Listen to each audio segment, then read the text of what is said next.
Saludos. ¿Cómo andamos?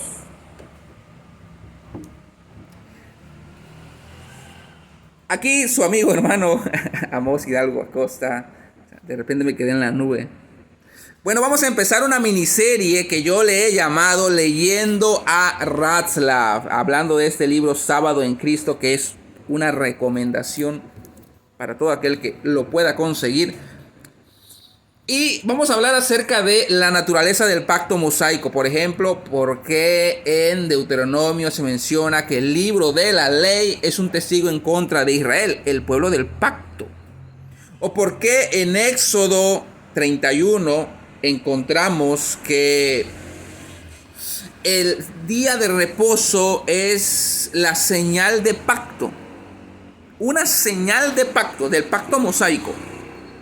O porque son dos tablas y se le llama tablas de testimonio, y ambas tablas están escritas en ambos lados. Es decir, no es que son 5 mandamientos de un lado y 5 mandamientos en una tabla y 5 mandamientos en otra tabla. No, por lo menos eso no es lo que dice Deuteronomio 31, versículo 15. De eso vamos a hablar, porque necesitamos conocer la naturaleza del pacto sinaítico para poder entenderlo y aplicarlo correctamente en su conjunto o en el vínculo con los otros pactos, particularmente con el pacto de el Mesías o el nuevo pacto. Ahora, voy a estar leyendo página 41 y página 42 y fíjense lo que nos dice Ratzlaff. El entendimiento del concepto de pacto es fundamental para una interpretación correcta de toda la Biblia. Necesitamos entender cómo funcionaban los pactos en el antiguo cercano Oriente. Para ello, los tratados de paz de los heteos o de los hititas nos van a ayudar mucho. Se ha demostrado que los pactos que Dios hizo con su pueblo, especialmente el pacto sinaítico, sigue cercanamente la estructura de los antiguos documentos pactuales de los tratados del cercano Oriente. Porque si ustedes analizan, ninguno de todos los pactos que se menciona en la Biblia, a excepción del pacto sinaítico, contiene 2 tablas de pacto. Ninguno otro. No existen 2 tablas de pacto en el nuevo pacto, en el pacto davídico, en el pacto con Noé, en el pacto con Abraham. Pero ¿por qué sí en el pacto mosaico o en el pacto sinaítico? Y eso tiene que ver con la naturaleza de este pacto. Fíjense lo que nos dice Ratzlaff respecto a qué es un pacto. Un pacto es simplemente un convenio o promesa entre 2 participantes. Un participante es el Señor, en este caso el soberano, según los tratados hititas, o la parte gobernante. Y el otro es el vasallo, o la parte gobernada. En este caso, en el pacto sinaítico, el Señor Dios era el que dictaba los términos del pacto. Usualmente estos términos eran escritos en duplicado. Por eso es que hay 2 tablas. No es que son 5 mandamientos en una tabla y 5 en otros. No. Las 10 palabras están en una tabla y las mismas 10 palabras están en la otra tabla. Es un duplicado. Por eso dice acá. Usualmente estos términos eran escritos en duplicado para que cada una de las partes del pacto tuviera una copia idéntica. Y nos dice Ratzlaff, muy similarmente a como se hace hoy un contrato bancario. Una copia para el que está haciendo el contrato y otra queda para el banco.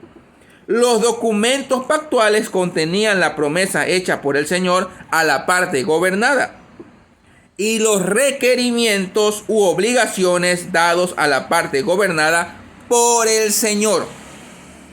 Los documentos pactuales contenían un bosquejo de lo que pasaría si la parte gobernada no cumpliría con las obligaciones pactuales. Y eso lo encontramos en Deuteronomio. Bendiciones si se guardaba el pacto. y maldiciones si no lo guardaba. Estamos viendo que esto cuadra muy bien con la naturaleza del pacto sinaítico. Cada pacto tenía una señal que era arbitrariamente asignada por el Señor y colocada en el centro del documento pactual. Ojo con eso.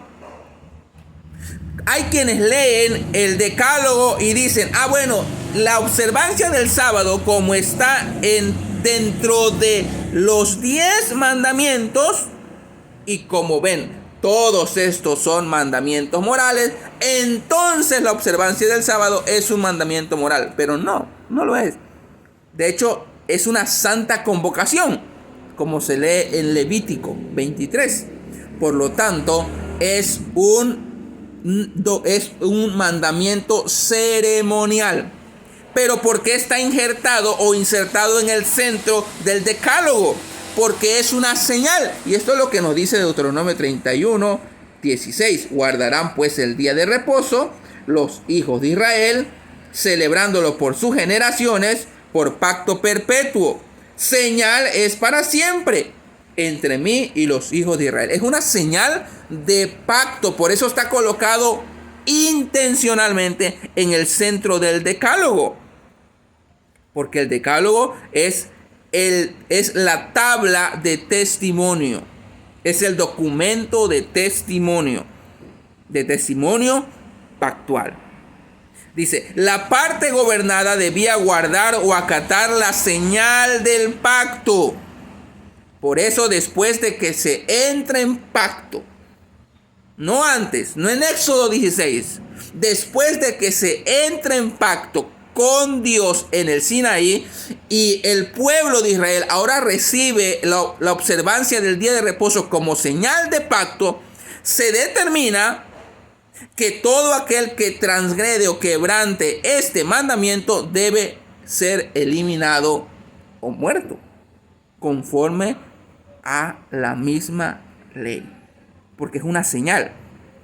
La parte gobernada debía guardar o acatar la señal del pacto como un símbolo de su obediencia a las estipulaciones pactuales. No hacerlo sería considerado por el Señor como una señal de rebelión y traería consecuencias drásticas.